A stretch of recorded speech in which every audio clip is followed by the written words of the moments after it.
Şimdi ayrılıklar niye çok oluyor deyip yazmış kimse kommentariyama.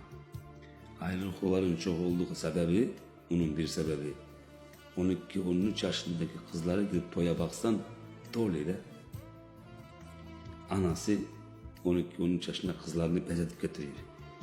Şimdiki ne öğrensin diye. Neymiş?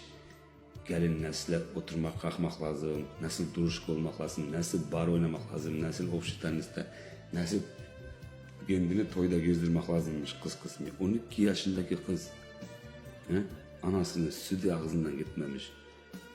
Kalk biraz urok eden vakit var şimdi evde o toyda gezer 12 yaşında. O kıza sana onu öğretme. Anası eğer öğretmek istersen kapkaşığı yakamayı öğret. Evi süpürtmeye öğret. Kapıyı süpürmeye öğret. Anne babayla ne söylemek lazım onu öğret. Kuş yuvada gördüğünü eder. Niye ayrılıklar çok oluyor diye. Sen ki kocandan nasıl söylersin, senden gördüğünü senin kızın kocasından ile söylemek ister ama gel bakak bu koca söyleyecek mi? Mal sağmaya öğret. Agrotun otunu yolmaya öğret, tallayın otunu. Eğer bir şey öğrensin dese kızım. Bazı analar ne diyor? Ben kızımı ona sıra büyütmemişim. İşte mal saksın, agrot etsin. Herkes senin kimiyle düşemez ki. Eğer kızın bahtlı olup yaşasın diyersen her şeyi öğret. O toyda gezmeyi öğrenir. Kocası yendi öğretir ona lazımsa. Sen evinin işini göstermeyi öğret. Hamuru yoğurmaya öğret. Öteki YouTube'da bir tane hinkal gecesini gördük toyda. Gelini çıkarttılar. Günahlığa gelinin gözü o yana bir yana bakıyor.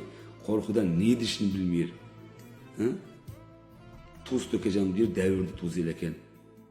Kabma bundan beraber devirdi. Herkes bakıyor, kaynana 50 tane karı oturup bakıyor.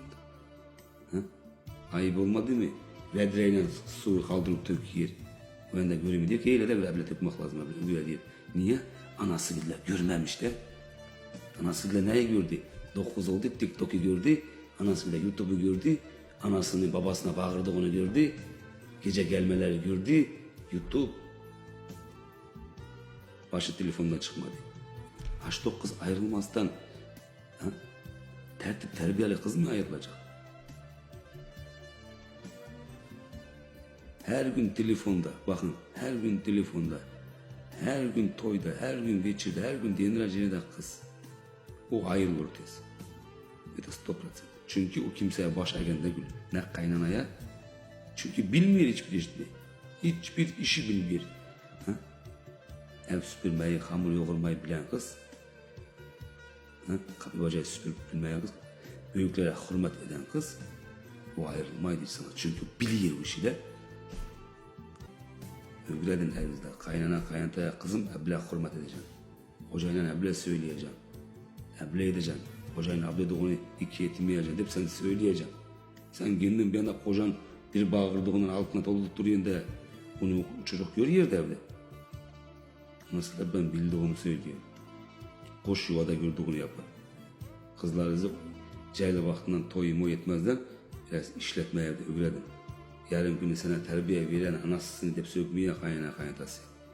Şaşırsın kaynana kaynata ki bak ne güzel öğrenmiş her şeyi biliyor. Pişmiş kız göçürün. Pişmemiş kız yok.